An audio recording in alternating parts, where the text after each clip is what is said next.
There comes a moment in every life when the architecture of meaning collapses. The career you built, brick by brick, crumbles to dust. The love you thought was eternal evaporates.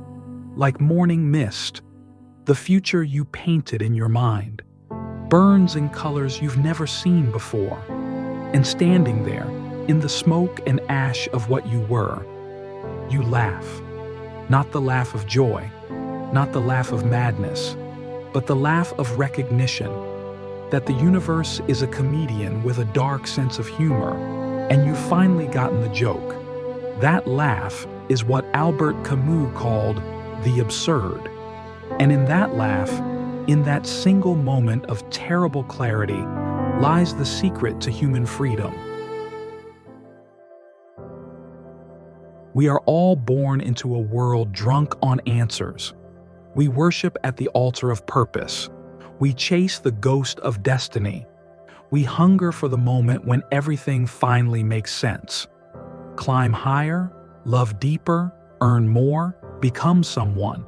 The world whispers, find your why, and you'll find yourself. But what if Camus was right? What if there is no why? What if the universe is not a temple, but an empty stage? What if every meaning we construct, every story we tell ourselves to sleep peacefully, is just beautiful fiction written in invisible ink?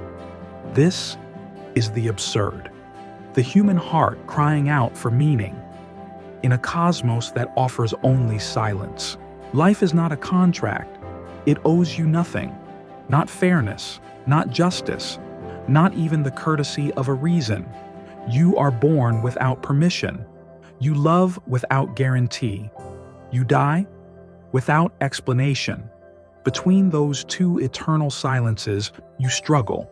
You build castles of meaning that the tide always takes. You light candles that the wind always extinguishes. Most people cannot bear this truth. So they invent gods to watch over them, karma to balance the scales, fate to guide their steps. These are beautiful lies, and Camus understood their beauty. But he asked, what if we lived without them? What if we looked into the void and said, I see you, I know you, and I choose to live anyway? That is not surrender. That is rebellion. The gods gave Sisyphus a punishment worthy of poetry, a boulder, a mountain, an eternity. Every dawn, he must push the massive stone up the slope, muscles screaming, sweat like rivers, the summit always just within reach. And every dusk, when his fingers finally touch the peak, the boulder rolls back down to where he began. Tomorrow he will climb again, and the day after that, and the day after that, forever. This is hell, sculpted in stone and gravity. But Camus looked at this myth and saw something the gods did not intend. He saw freedom. Because somewhere on that mountain, between the 1,000th push and the 10,000th, Sisyphus stopped asking why. He stopped bargaining with the gods, stopped begging for mercy, stopped waiting for the punishment to end. He accepted the rock, the mountain, the eternal return. And in that acceptance, in that moment of absolute clarity, Camus says something that sounds insane. One must imagine Sisyphus happy. Happy, not despite the absurdity, because of it. Because once you stop needing the universe to make sense, you become unbreakable. Look at your hands. These are the hands that push the boulder of your life. The alarm clock rings. The boulder waits. You push it. Through traffic, through meetings, through obligations that feel infinite. You push it through love that's complicated, through dreams that keep shifting, through days that blur into months, into years. And every night you sleep, and the boulder rolls back to the bottom. Every morning you wake, and there it waits for you, patient as stone. You are Sisyphus. But here's the secret they don't tell you in motivational speeches. The boulder is not your enemy. The mountain is not your prison. They are your kingdom, because the ones who truly live, who truly thrive, are not the ones who escape the struggle. They're the ones who fell in love with it. They stopped waiting for the summit. They started dancing on the slope. They found joy not in the arrival, but in the eternal act of becoming. Camus wrote, "The only way to deal with an unfree world is to become so absolutely free that your very existence is an act of rebellion." This is what it means to live without appeal. No prayers to a distant heaven. No waiting for karma's ledger to balance. No expecting the universe to applaud your suffering. You live anyway. You love, knowing every love ends in loss.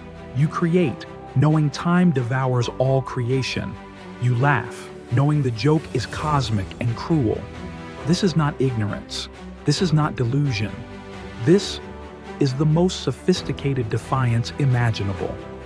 You are saying to the silent, indifferent universe, "I see your darkness.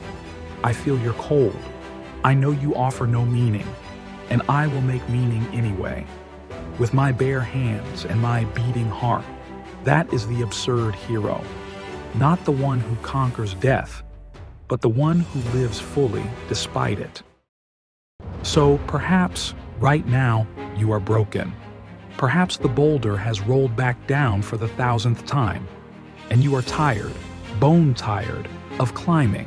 Perhaps you are standing at the bottom of your mountain, looking up, wondering if you have another push left in you. Good. This moment, this exact moment, is where your story truly begins. Because now, you have a choice. You can curse the gods for your burden. You can rage against the injustice of it all. Or you can do something revolutionary.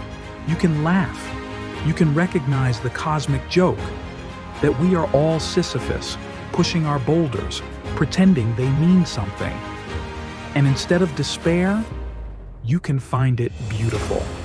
Because in that laugh, in that pure, defiant, absurd joy, you touch something the universe can never give you and can never take away: freedom. So the next time your plans crumble to dust and your world catches fire, don't ask the gods why. Ask yourself, what would Sisyphus do? Then smile at the mountain, touch the boulder, and push. Not because you have to, because you choose to. And in that choice lies everything.